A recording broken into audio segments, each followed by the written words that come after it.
Briefly, would you bet a fiver on the Rwanda legislation being passed by the House of Lords? I very much hope it is. It's time to, stop the boats and essentially send the planes, because there isn't another way again to solve this. And I just have to say, I appeal to Keir Starmer and Labour to stop frustrating and blocking Conservative efforts to stop these boats from coming. Well, it's up to the House of Lords this week. Well, no, it's not. You see, this is what they keep saying, but they control the House of Lords. We'll talk about that a bit later with Baroness Nicky Morgan. We talked about it at length with Keir Starmer last week, and I did with Rishi Sunak the week before. But Grant Shapps, thank you very much indeed for coming in. Is that seriously it? We have a government that is preparing to break international law and disapply human rights. Don't just take my word for it. It disapplies relevant sections of the Human Rights Act. And there's no mention of this.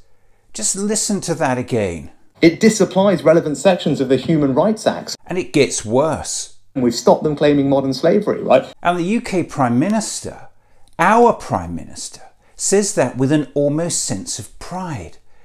Sunak made his position clear at a press conference earlier this week. Are you prepared to breach international law in order to get those flights off?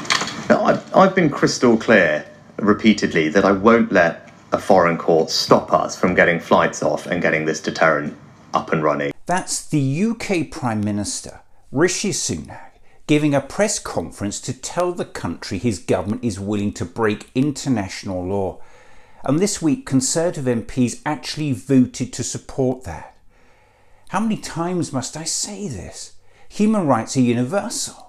It's not for this government to pick and choose who they should and should not apply to. And the simple fact is the government's Rwanda bill puts all our rights at risk, yours and mine. Because if this government can just snatch away basic human rights from any section of society whenever it pleases, and be in no doubt that's exactly what this bill does, then none of us has rights, just privileges that can be taken by people in power whenever they want. Why is none of this being pointed out to viewers? And let's not forget, this comes right on the heels of the government robbing millions of workers of their right to strike, stripping back our right to protest, and locking millions out of the electoral process. Can anyone see a pattern emerging here?